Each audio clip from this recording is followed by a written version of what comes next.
नमस्कार, मी शोभा पवार पंगतमध्ये आपले पुन्हा एकदा स्वागत आहे। आज आपण स्टफ इडली बघणार आहोत। त्यासाठी लागणारे साहित्य बघूया। इथे इडलीचे बॅटर घेतलेले आहे। हे तयार कसं करायचं याची रेसिपी माझ्या चॅनलवरती आहे, तिथे जाऊन तुम्ही बघू शकता। बॉईल करून घेतलेला बटाटा आहे, 1 वाटी स्मॅश केलेला आहे। वाटाणे बॉईल करून घेतलेले आहेत। हळद पाव चमचा, चवीनुसार मीठ, 1 चमचा लाल तिखट, अर्धा चमचा धने पावडर, अर्धा चमचा जिरे पावडर, हिंग 2 चिमूट, थोडीशी कोथिंबीर, 7 कढीपत्त्याची पानं, जिरा अर्धा चमचा आहे, मोहरी अर्धा चमचा आहे। इथे गॅसवरती मी कढई तापवून घेतलेली आहे। तेल घालूया।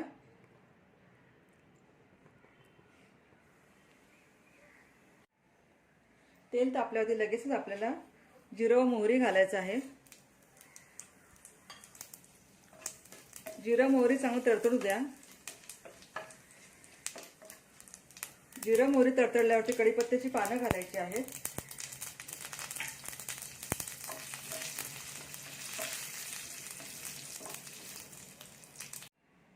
लगेच आपल्याला इथे सर्व मसाले घालून घ्यायचे आहेत।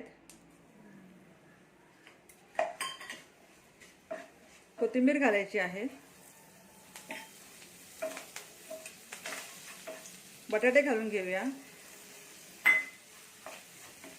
वाटाणे घालायचे आहेत व सर्व मिश्रण एकजीव करून घ्यायचं आहे।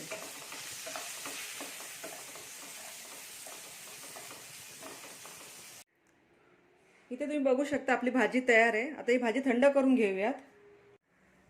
भाजी थंड झाली होती, त्याचे असे गोल चपटे वडे करून घेऊयात। आता आपण इडली बनवूयात।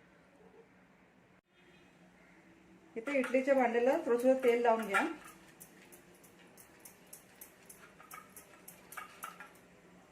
त्यानंतर लगेचच इडलीचं बॅटर घालायचं आहे थोडंसं।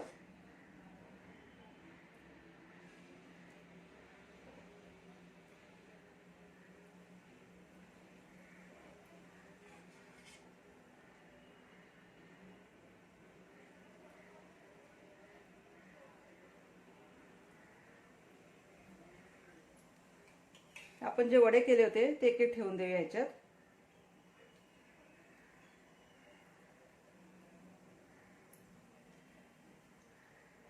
आणि पुन्हा वरून थोडंसं बॅटर घालूया।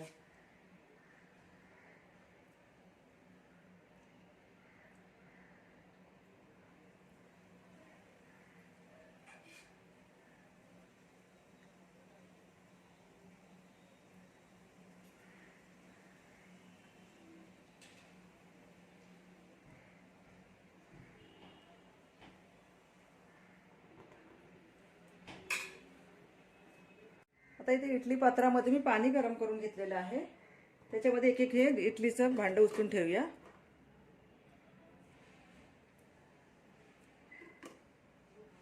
आणि 15 मिनिटांसाठी इडल्या शिजून घेऊया।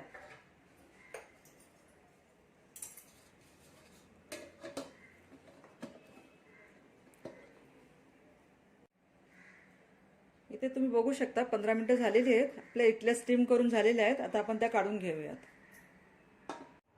आपल्या स्टफ्ड इडल्या तयार आहेत। तुम्ही सुद्धा करून पहा। जर माझी रेसिपी आवडल्यास माझ्या चॅनलला सबस्क्राइब करा, रेसिपीला लाईक करा। धन्यवाद।